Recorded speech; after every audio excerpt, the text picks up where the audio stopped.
आयुष कुमार जी, हरियाणा से। राधे राधे। राधे राधे महाराज जी।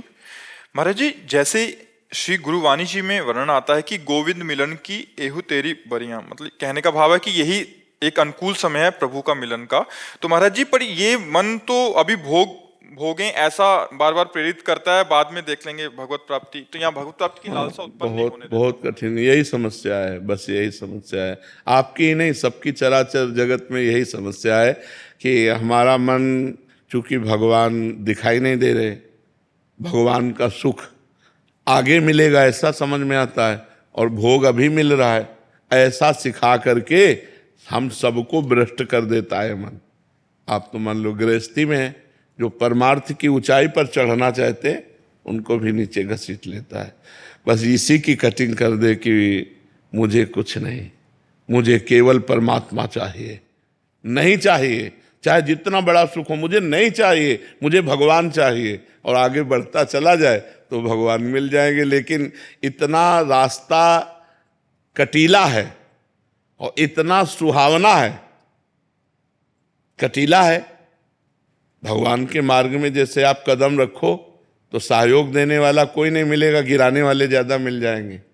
अच्छे मार्ग में कदम रखो तो बहुते कोई बिरला साथी मिलेगा, नहीं साथी नहीं मिलेगा। जो सच्चे मित्र होते हैं वो कम होते हैं, जो छली कपटी पाखंडी तो बहुत होते हैं। तो हमारा मन हमारा दुश्मन है इस समय, क्योंकि वो इंद्रियों के संयोग में सुख देख रहा है, परमात्मा में नहीं।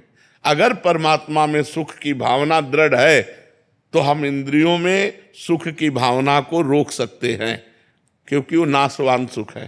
पर ये सब ज्ञान की बातें दिमाग में भरी रहती हैं और मन हमारा हमको गिरा ही देता है। तो ये बड़ा सुहावना मार्ग है, इतनी सुनहरी सुनहरी वाटिकाएं हैं कि लगता है थोड़ी देर आराम कर ले फिर भगवान के यहाँ तो चलना ही है। बस जीव इसी में भूल जाता है। कंचन, कामिनी, कीर्ति, ये बड़ी सुनहरी सुनहरी वाटिकाएं हैं, और चलने में जो हमारे रोड़ा बनते हैं, काम, क्रोध, लोभ, मोह, मद, मत्सर, तो एक कटीला भी मार्ग है और सुहावना भी मार्ग है। जो कटीला में उबे नहीं, सुहावना में फंसे नहीं, वो आगे भगवान को प्राप्त कर लेगा। बड़ा कठिन इसीलिए कहा जाता है कि चलते चलते ये सब सुंदर वाटिकाएं आती हैं, सुंदर शरीरों का भोग, मन खुश हो गया, या बड़ा नाम हो रहा है, बड़ी कीर्ति और मन खुश हो गया, अब रुक गया, भगवान तक नहीं पहुंच पाया। इन सब को जो पार कर जाए तो फिर रिद्धियां सिद्धियां, उनको जो पार कर जाए वो भगवान को प्राप्त कर लेता है। तो हमें लगता है हमको थोड़ा हिम्मत करनी पड़ेगी। जब हमारा मन भोगों की तरफ ललचाए तो हमको थोड़ा कठोर बनना पड़ेगा। यार ये नहीं, ये तो बहुत जन्म भोगे हैं, अब मुझे भगवान चाहिए। पर ये कोई बिरला ही कर पाएगा, फिर भी कह रहे बिरला ही कर पाएगा, नहीं तो फिर गिर जाएगा।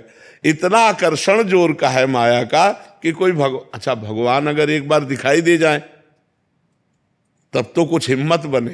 अब वो दिखाई तो देते नहीं प्रगट में, यद्यपि वो सर्वत्र हैं पर दिखाई नहीं देते।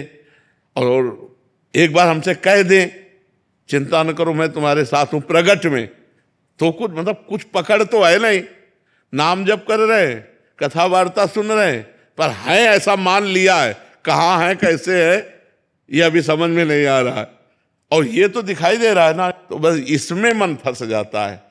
अगर भगवान कृपा करे थोड़ा सा झांकी दिखा दे तो जीव का मन कभी कहीं जा ही नहीं सकता। ये पक्की बात कहते, इतने सुंदर इतने लुभावने भगवान हैं कि एक बार अगर झांकी मिल जाए तो मन कभी जाएगा नहीं, मन पंग हो जाएगा, अचल हो जाएगा, स्थिर हो जाएगा।